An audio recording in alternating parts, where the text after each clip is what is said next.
Thank you very much for having me here today. Thank you to Finca for inviting me, for screening Unfractured, and for having me speak at this panel discussion. I'm very happy to talk from a slightly different perspective today.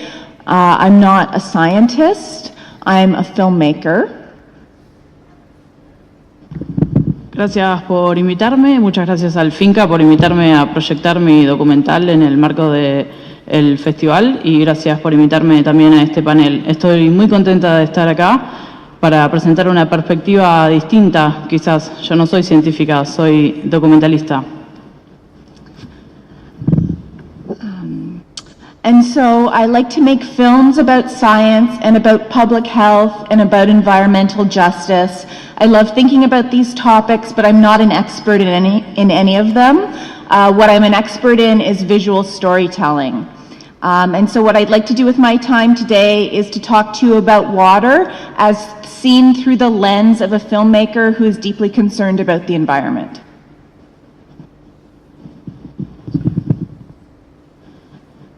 Me gusta hacer películas sobre la salud, sobre los temas de salud pública, sobre el medio ambiente, y me encanta pensar en estos temas también. No soy experta en estos temas, sino que soy más bien experta en narrativa audiovisual. Y hoy quisiera que habláramos del agua, de cómo vemos el agua a través del lente de la cámara, a cómo lo ve una persona que está preocupada por todos estos temas.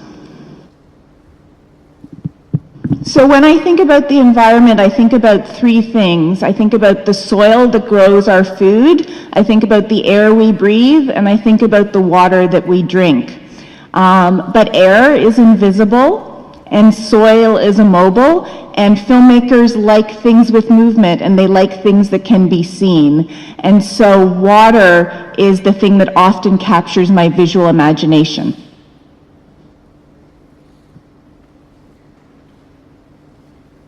Cuando pienso en el medio ambiente, pienso en tres elementos. Por un lado, en la tierra, donde crece la comida que consumimos. Por otro lado, en el aire que respiramos y también en el agua que bebemos. Pero bueno, en la tierra no se mueve mucho y el aire es invisible casi. Así que como realizadora audiovisual me fijo mucho en el agua por el movimiento que presenta. One of the things that really inspires me in my work is thinking about water as a transport device for chemicals and the way water moves contaminants from one part of our environment to another part. Una de las cosas que me inspiran cuando pienso en el agua es pensar en el transporte de los químicos que llevan los contaminantes de un lugar a otro. I think the old thinking really was that if you put a chemical one place that it would stay there or that it wouldn't travel very far.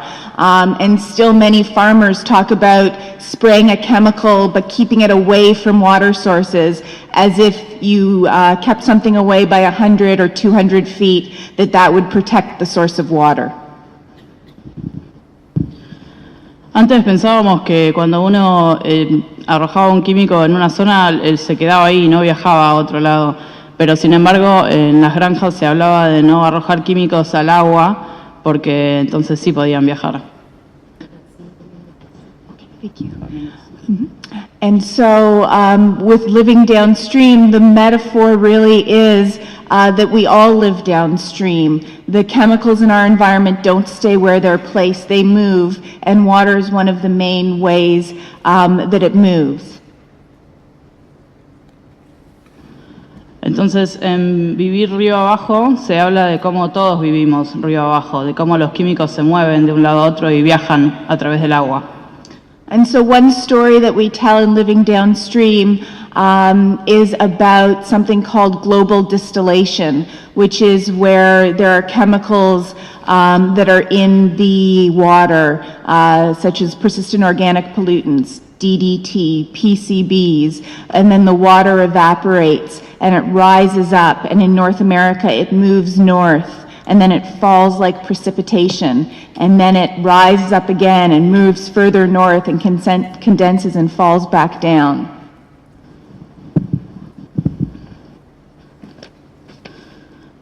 Entonces, uno de los temas que tratamos en Vivir Río Abajo es justamente la destilación global de los químicos, que están en el agua, se evaporan, se condensan y, por ejemplo, en América del Norte viajan hacia el norte. And so then what happens is the chemicals contaminate places in the Arctic where they aren't actually used. And so we see this, of course, as a human rights issue. The people who aren't benefiting from the production of the chemicals are the ones who are being contaminated because of the way the chemicals circulate in our environment.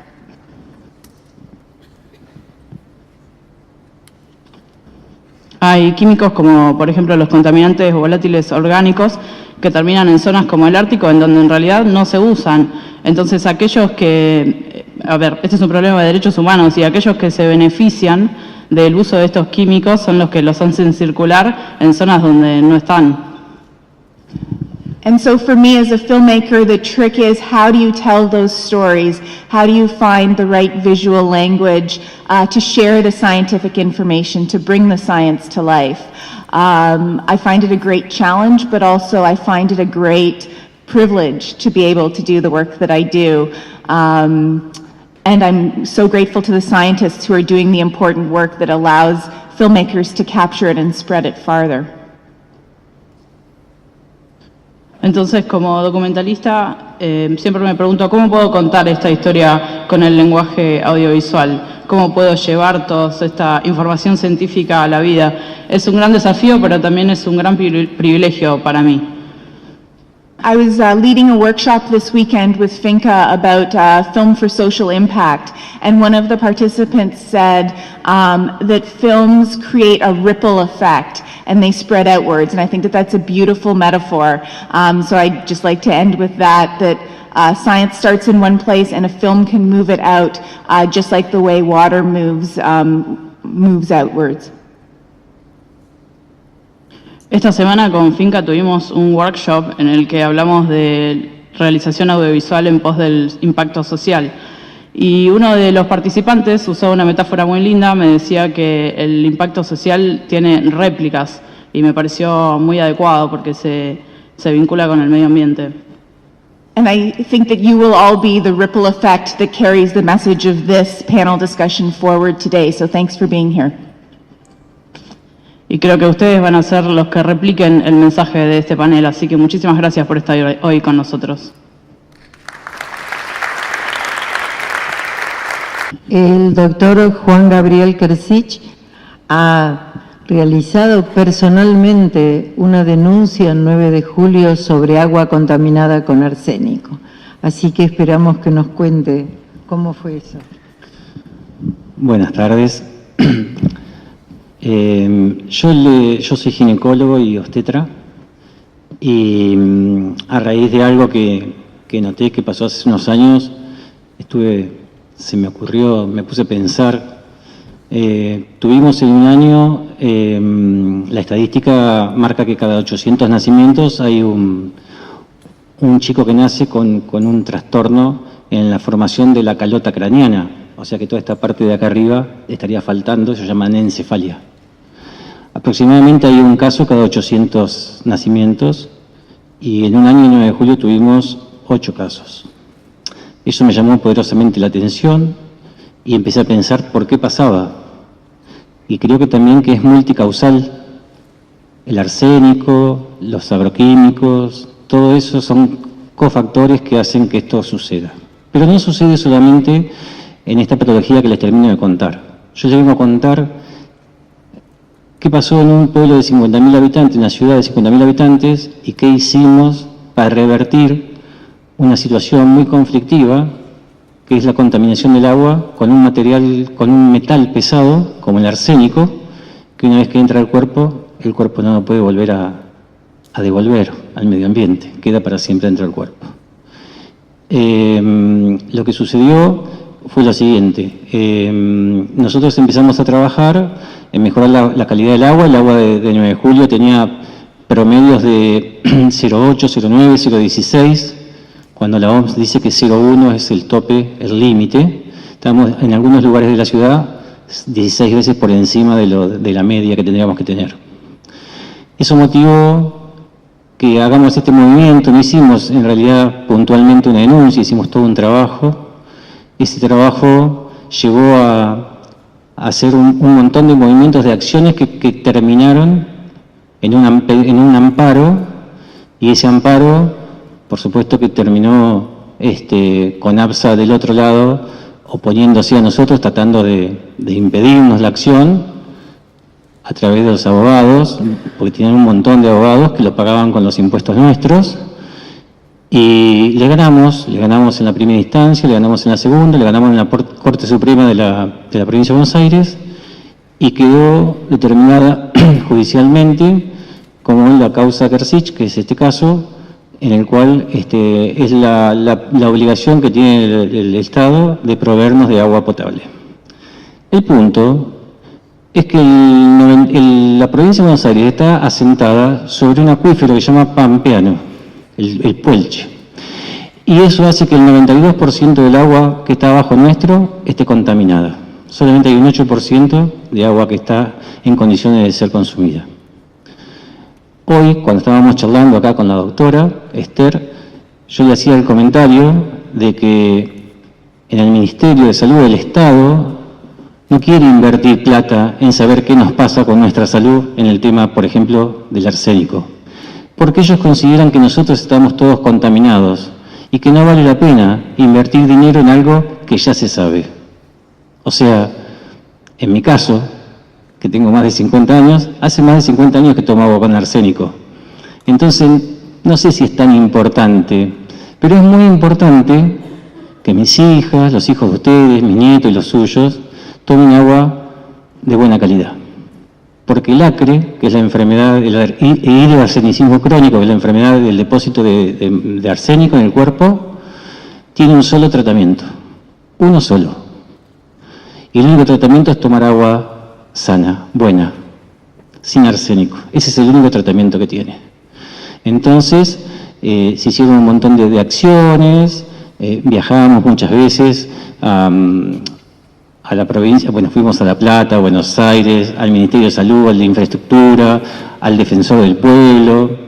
Esto terminó con el Defensor del Pueblo, el doctor Bonicato, interviniendo, y nosotros firmando un convenio con la provincia que constaba de dos partes, una parte de la parte de salud y una parte de infraestructura. Se firmó en la Defensoría de La Plata, con la presencia del ministro de Salud, el doctor Cole, y la doctora Álvarez Rodríguez, que en ese momento era la ministra de Infraestructura de la provincia. Ese acuerdo es un acuerdo que nos costó un montón elaborarlo, y es el acuerdo que hoy se usa para, en toda la provincia de Buenos Aires, hacer las demandas sobre arsénico. Ello hizo que el 9 de julio ABSA, el Estado, porque ABSA es el 90% de la provincia y el 10% de los trabajadores, tuvieron que construir una planta de abatimiento de arsénico que hoy tiene la ciudad, tiene una planta de abatimiento.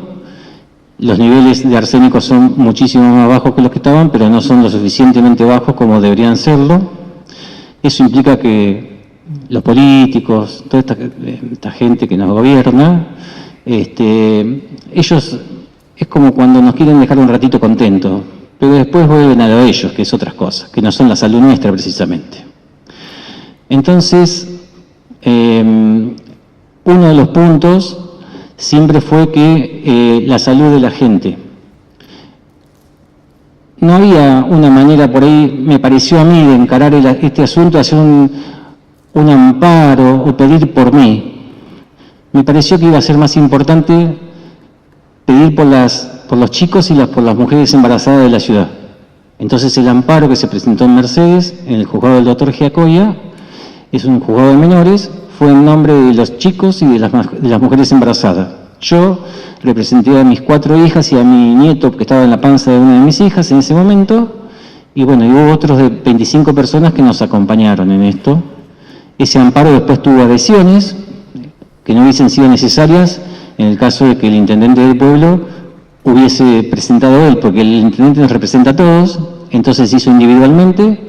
Tuvimos unos 2.700 familias que firmaron el amparo, multipliquen por 3 o por 4 cada familia, ese fue el número de gente que se adhirió. y ARSA tuvo la obligación de proveer de agua potable a todos hasta que se haga la planta, específicamente a los colegios, a todas las instituciones. Obviamente que no lo hicieron. Y para saltear el punto y exponerlos, el punto más álgido que decir quién tiene arsénico en el cuerpo y quién no, se me ocurrió que hacer los estudios de análisis de los pacientes, siendo yo médico por ahí, y no un especialista en el tema, pero lo ideal era sacarlo de la provincia de Buenos Aires, el hospital Eva Perón, siempre que mandaban a hacer algún análisis, los daba que los análisis eran normales, casi normales. Hicimos un contacto con la Facultad de Bioquímica de Rosario y ellos a un costo bastante módico nos hacían los análisis. Nosotros les juntábamos más o menos 40 muestras por semana de la gente de orina y las enviábamos por encomienda, no sé cómo se llama esto, y ellos nos devolvían a la semana, después nos pasaban vía mail los resultados. De esos resultados, los chicos de menores de 14 años, si quieren de 18, pero chicos jóvenes, el 50% tenían niveles de arsénico por encima de los esperables, que son 30 microgramos por mililitro. Pero de todas las muestras, que fueron 200 entre los chicos y los medianos y los adultos y las mujeres y las embarazadas, de esas 200 muestras no hubo una sola muestra de alguien que no tuviese arsénico en el cuerpo. Estábamos todos contaminados. Y eso pasa en toda la provincia de Buenos Aires. Pasa en la Argentina. La Argentina es un país contaminado. Estamos arriba de un movimiento del periodo cuaternario de unas placas tectónicas y el agua de la provincia, del país, está en contacto con vidrio, que en este caso sería el causante de que haya mucho arsénico. Por ejemplo, este año es muy probable que en todo el país y específicamente en la provincia haya nivel de arsénico muy elevado, porque por ejemplo en lo que va del año llovió hace 10 días, pero estuvo 6 meses prácticamente sin llover. Eso hace que la cantidad de agua del acuífero sea mucho menor, la cantidad de arsénico es la misma de siempre y eso hace que esté mucho más concentrado. Y lo otro que les quería decir es que, un poco lo decían antes, ¿no? El arsénico está en todo. Al estar en el agua, está en el pan que ustedes consumen, está en todo lo que se elabora. Se bañan con arsénico, lavan las verduras con arsénico, hierven los fideos con arsénico y todo lo que a ustedes se le ocurra. El Estado no tiene la culpa de que estemos arriba de un acuífero contaminado, pero sí tiene la obligación de proveernos agua en las condiciones necesarias para que nuestros chicos y nuestra familia tengan una vida plena y la salud. Que en este momento yo les diría, no tengo un dato cierto, no tengo una estadística, tengo solamente mi percepción, tengo 32 años de médico y tengo la plena convicción de que tenemos muchos más casos de cáncer que los que deberíamos tener, no tengo ninguna duda de eso, y de gente en edades que no deberían tener ese tipo de enfermedades. Hay una ciudad que está aledaña a 9 de julio, a 50 kilómetros, se llama Carlos Casares, que no tiene agua potable, o sea que hay el año 58, 58, fue después de Perón creo, se hizo un acueducto que va desde 9 de julio a Casares, que le lleva agua a Casares desde el 9 de julio. Carlos Casares, que recibe agua el 9 de julio, tiene una tasa de estadísticas de cáncer que está por encima de la nuestra. Con esto quiero decir, sacan agua, o sea, los pozos que le mandan a esta ciudad son pozos diferentes que los que recibe el 9 de julio. Y eso hace que probablemente estén más contaminados. Uno de los problemas, en este caso, es un problema que, como decían, es político. Nadie quiere hablar de eso. Nadie quiere hacer un registro ciudadano, municipal, provincial, nacional del cáncer. Nadie lo quiere hacer, ni lo van a hacer. No lo van a hacer porque ahí se va a exponer, como dijo la doctora Lasta hace un ratito, el fracaso de las políticas del Estado y de las acciones. Y bueno, era un poco contarles eso, contarles que el arsénico en las pacientes embarazadas genera lesiones cromosómicas, lo cual quiere decir que son como lesiones de los cromosomas, y eso hace que haya un montón de malformaciones, genera cáncer de piel, de vejiga, de pulmón, y un montón de patologías que tienen que ver con la piel, y que son, en los chicos es muy frecuente. Y una cosa que nos ha pasado, me ha pasado a mí incluso, nos pasa que cuando a veces nos bañamos, en algún momento, por ejemplo, ahora no me pasa, pero me ha pasado de estar bañándome y sentir que me pica todo el cuerpo. Una cosa que le pasa a mucha gente, y esos son los niveles de arsénico que contiene el agua que nosotros consumimos. Y bueno, era esa experiencia, a partir de esto que fue ese trabajo que se hizo, del acuerdo que se firmó, de la planta, fue algo que se tuvo que hacer por las malas. O sea, no fue una cosa que nos sentamos a charlar. El intendente del pueblo, cada vez que íbamos al ministerio, venía media hora antes a decir que él había logrado todo lo que nosotros habíamos hablado en el ministerio, como si fuera un logro personal. O sea, a veces es muy difícil como ciudadano a pie que somos todos, tratar de cambiar las cosas, y la única manera de cambiar esas cosas es involucrándose, participando y trabajando, como hace acá la gente que ha organizado este evento, y ustedes que vienen a escucharnos a nosotros, a contarles nuestras pequeñas historias. Es la manera, y no sé si alguien me quiere hacer alguna pregunta, pero esto es lo que yo le quería contar. Les agradezco mucho por su atención.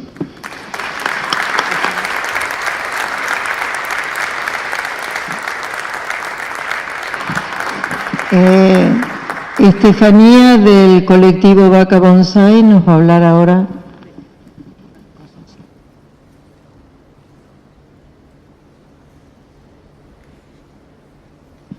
Bueno, hola, gracias por el espacio en la mesa de debate.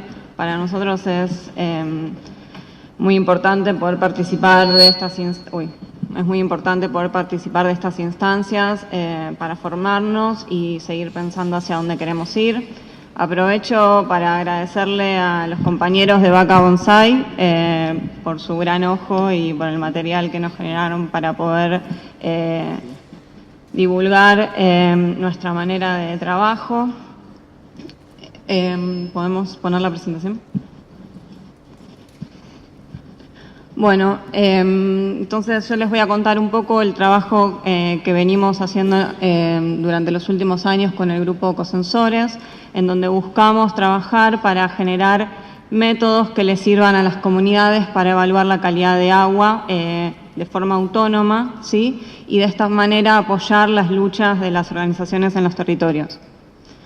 Ahí nosotros dejamos para compartir una frase de Paulo Freire que nos viene acompañando desde que empezamos a trabajar, y es que todos nosotros sabemos algo, todos nosotros ignoramos algo, por eso siempre aprendemos.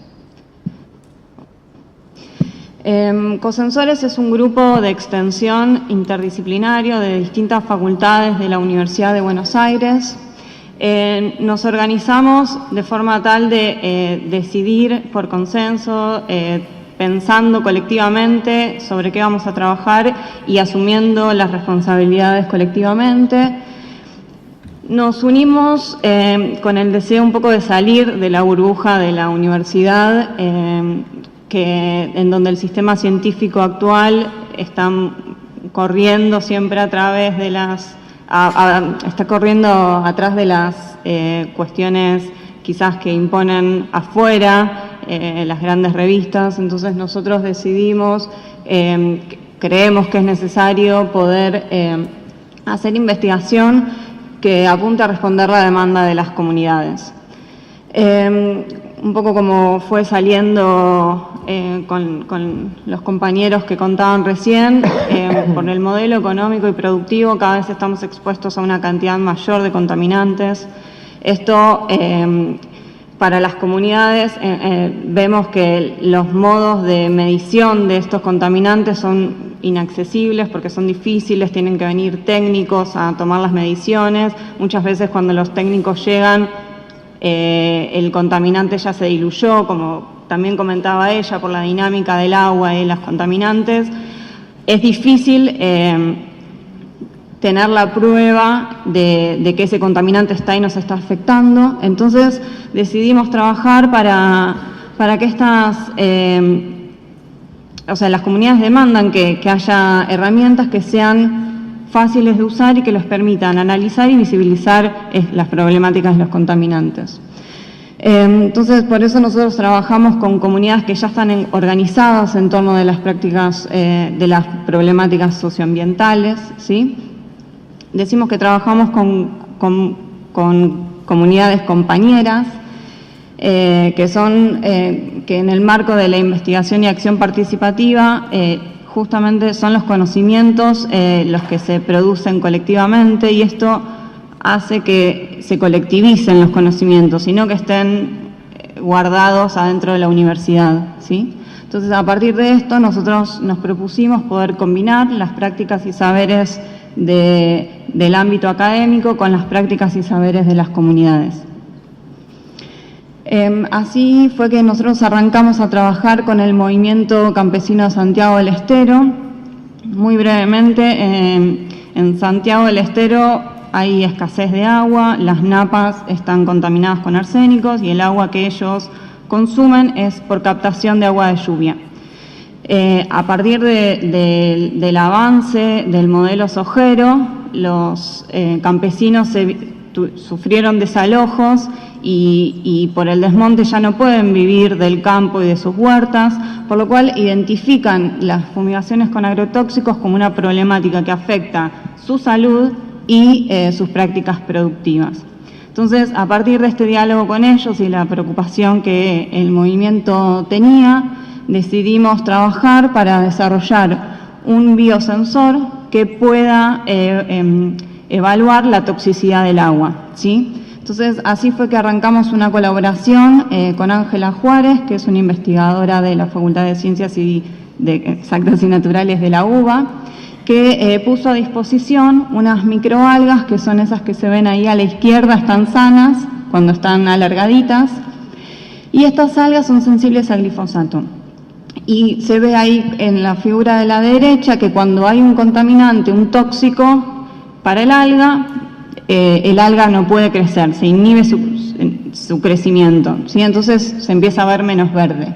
Entonces tomamos este conocimiento que ya estaba dentro de la facultad y nos pusimos a trabajar para poder generar una herramienta que sea barata, segura y fácil de usar. Y bueno, creo que todo eso estuvo bastante desarrollado en el video, no queremos profundizar sobre eso, pero sí es importante remarcar que esta es una herramienta que solo puede decir, no solo, dice si hay algo tóxico en el agua, y esto es algo que permite seguir en el tiempo, porque al ser barato, uno puede hacer un seguimiento en el tiempo y cuando encuentra este tóxico, ir a hacer ensayos específicos, ¿sí? Es complementario a otros ensayos para detectar contaminantes.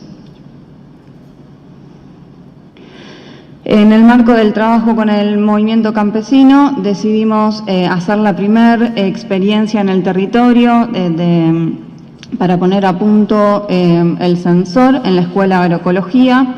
En la Escuela de Agroecología tienen una materia que se llama Aguas en primer año, y en esta materia hay una práctica en donde ellos evalúan la calidad de agua, ¿sí? A partir de distintos ensayos físico-químicos. Entonces nosotros nos sumamos ahí con el ensayo basado en algas y se pudo ver que en esta instancia, dentro de una escuela, se pudo construir el sensor y armar una curva de calibración del biosensor con un contaminante, en este caso elegimos glifosato, para ver la respuesta del sensor.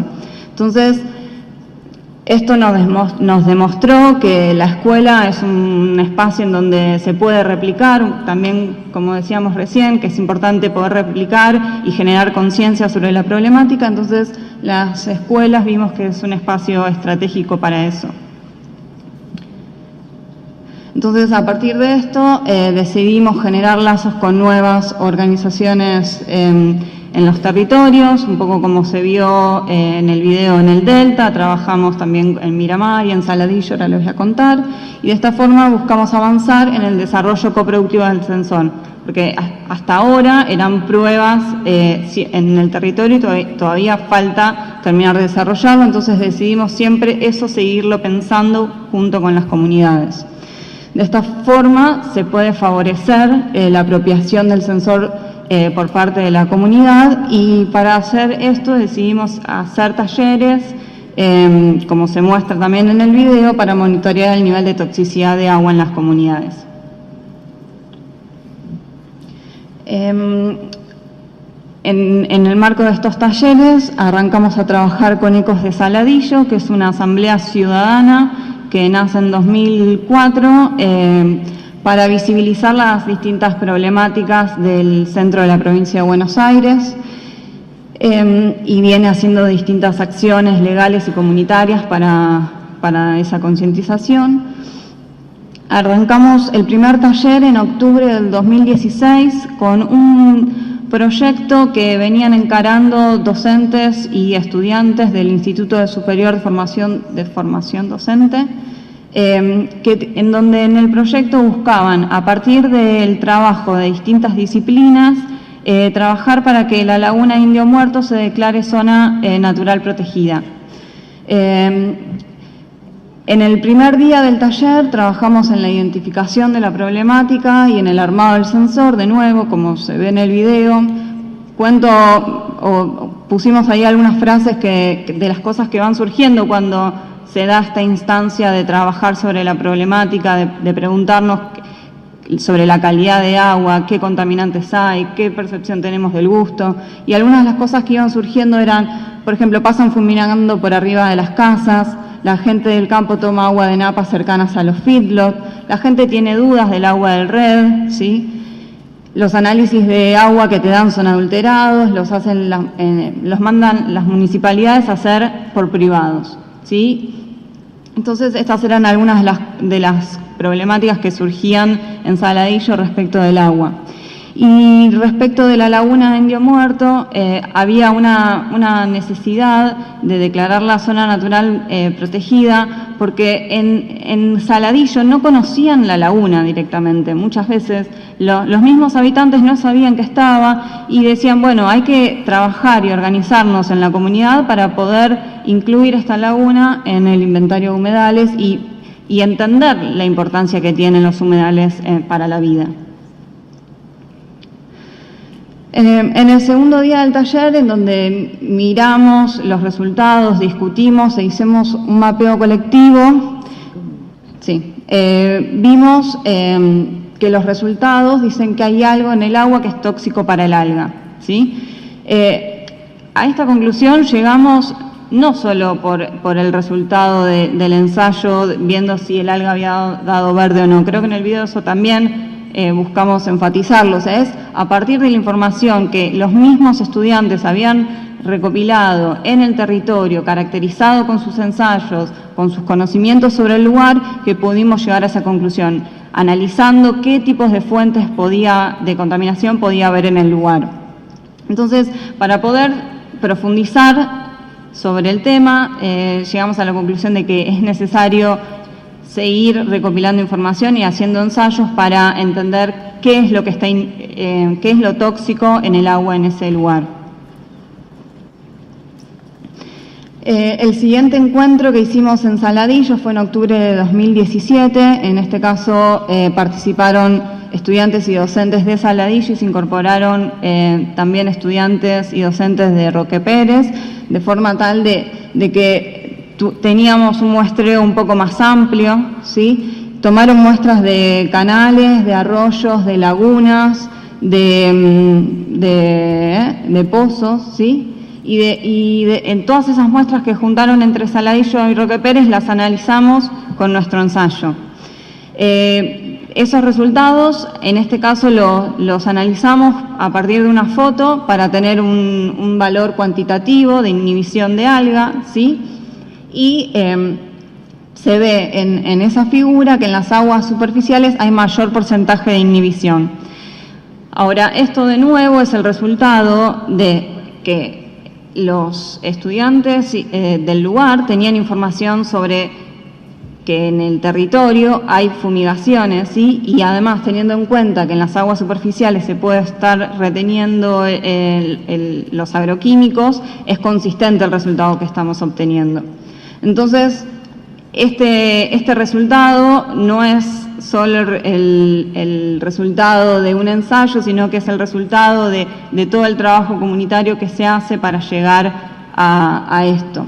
En esta instancia también buscamos trabajar con los docentes para elaborar un protocolo para que ellos mismos puedan replicar esta experiencia sin la necesidad de que seamos nosotros los que vayamos, ¿sí? Y del resultado de esto, en noviembre de 2017, los estudiantes y docentes del profesorado pudieron construir los dispositivos para realizar el ensayo. Ahí se ven fotos en donde están armando los soportes, están trabajando con las algas y el medio para armar el concentrado de algas.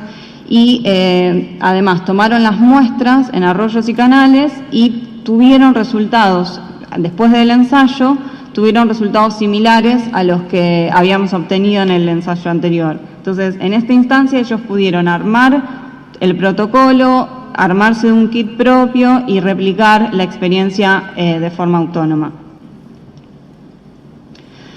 Bueno, entonces, de las distintas experiencias que tuvimos con las comunidades y del paso por el encuentro de pueblos fumigados, en donde pudimos estar en contacto con personas que están interesadas en trabajar con la herramienta, decidimos caminar hacia la construcción de una red en donde podamos socializar la herramienta, que no quede centrada en nosotros, sino que todos podamos contribuir a las prácticas comunitarias y en particular a trabajar con esta herramienta.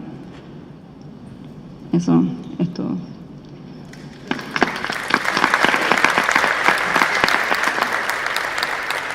Bueno, ya vimos todos los motivos que pueden enfermar directamente el intestino.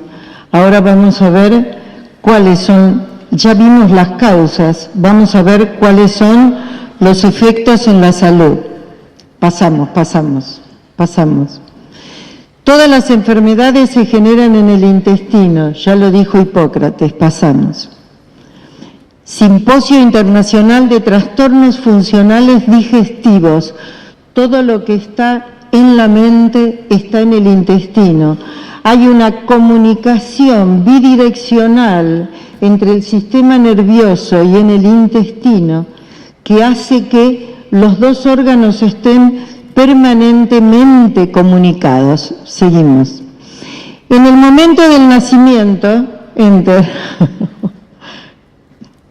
En el momento del nacimiento, boca, esófago y estómago son lugares estériles, no hay gérmenes, solamente los gérmenes empiezan en el intestino delgado y en el intestino grueso.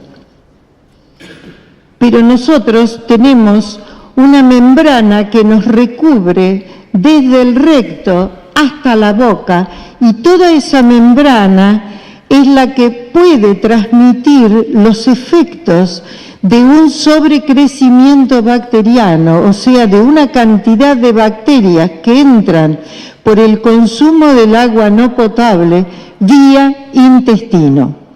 Vamos a seguir.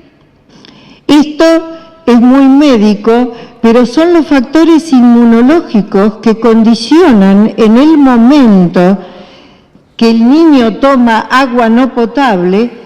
Tenemos normalmente en el intestino bacterias que son saprófitas y ayudan al funcionamiento del intestino y bacterias que son patógenas. En el momento del consumo de agua no potable se produce una disbiosis, o sea, hay un desequilibrio a favor de las bacterias patógenas sobre las bacterias que ayudan al funcionamiento del intestino. Estas bacterias patógenas desarrollan una cascada de aparición de citoquinas, que son sustancias proinflamatorias, de tal manera que el intestino de un niño que consume agua no potable está en un estado de inflamación permanente. Seguimos. Entonces, todos los vertebrados viven en una asociación simbiótica con una compleja población de microorganismos. Son los buenos, es el ecosistema intestinal, un reservorio de 10 a la 14 bacterias. Son 400 especies que coexisten con células epiteliales y células inmunes. Fíjense la función que tienen esas bacterias buenas. Controlan fisiología, nutrición, actividad metabólica, pero sobre todo, lo que dice acá abajo, nos protegen de las infecciones. Seguimos.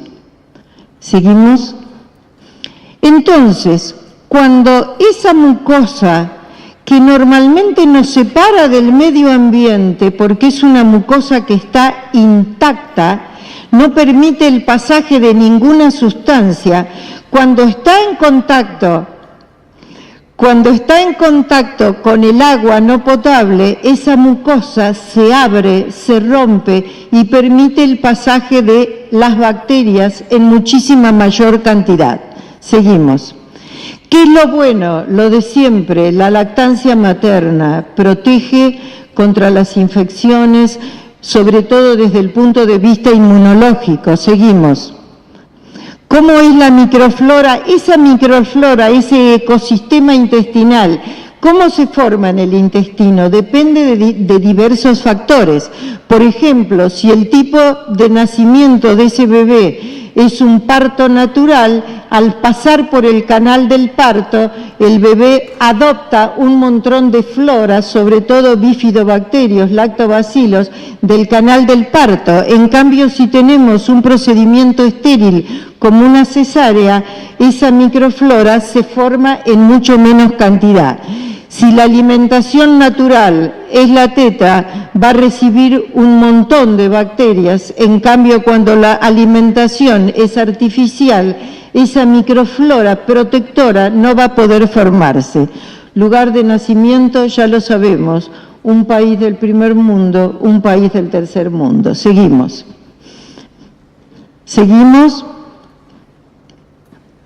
Entonces, se ha visto ahora que es protector y cada vez más la indicación, sobre todo en niños que tienen gastroenteritis intestinales con internaciones muy frecuentes, darle probióticos. No, la anterior. Los probióticos son organismos vivos, es lo que viene en el kefir o en el yogur, que contribuyen a la estabilidad de las mucosas, se unen a la célula para evitar que el germen patógeno se una, producen vitamina B y vitamina K. Seguimos.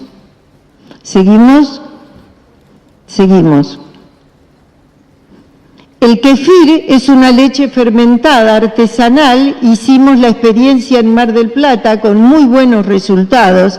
Es un probiótico natural multiespecie, es una comunidad ecológica compleja formada por bacterias ácido-lácticas, ácido-acéticas y levaduras.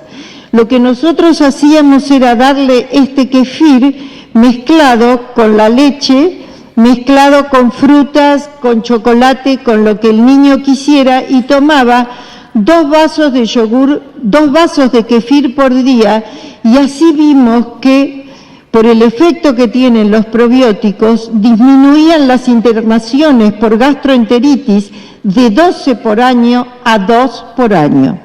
Fíjense, este probiótico inhibe selectivamente la acción de la salmonela y de la Escherichia coli, que son gérmenes muy comunes que causan infección pediátrica, y actúa inhibiendo la Giardia intestinalis, que es un parásito que compartimos con el gato, el perro, el caballo, la cabra.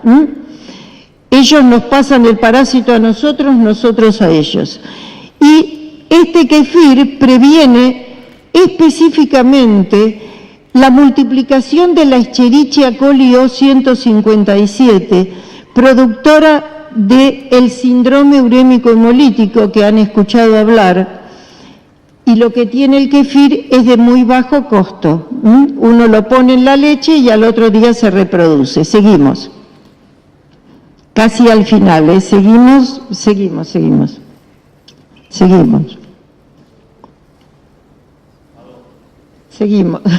Yo te aviso.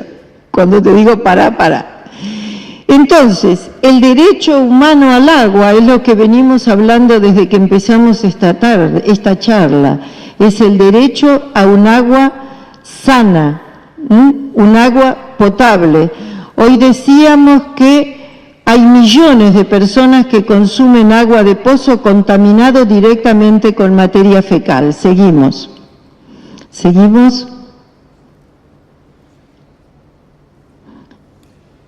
¿Qué está pasando con el agua potable hoy? Se ha transformado en el bien estratégico del siglo XXI, así como el siglo XX es el siglo de las guerras por el petróleo, las guerras del siglo XXI serán por el agua. Quienes tengan ese recurso podrían ser blanco de saqueos forzados. Hoy hablábamos entonces, seguimos.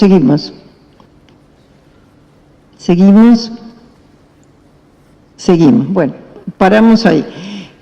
Hoy hablábamos entonces que este sobrecrecimiento bacteriano, lo que se produce con las bacterias que exceden la cantidad de contenido de bacterias que puede soportar el intestino, este sobrecrecimiento bacteriano produce en el niño que consume el agua desnutrición.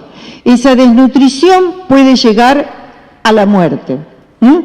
Ahora, ¿cómo hacemos para revertir este proceso?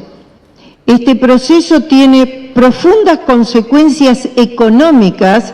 Lo decíamos hoy, un niño que está desnutrido y yo quiero llevarlo a un niño equivalente en su edad a un niño del primer mundo, necesito darle 4 veces más alimentos.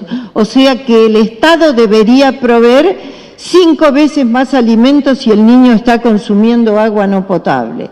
Y además los efectos sobre el intelecto y el físico que produce esta agua no potable.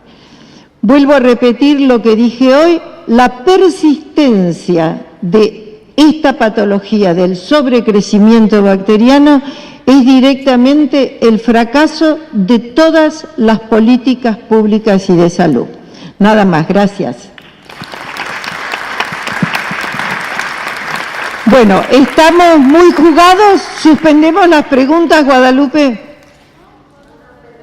¿Sí?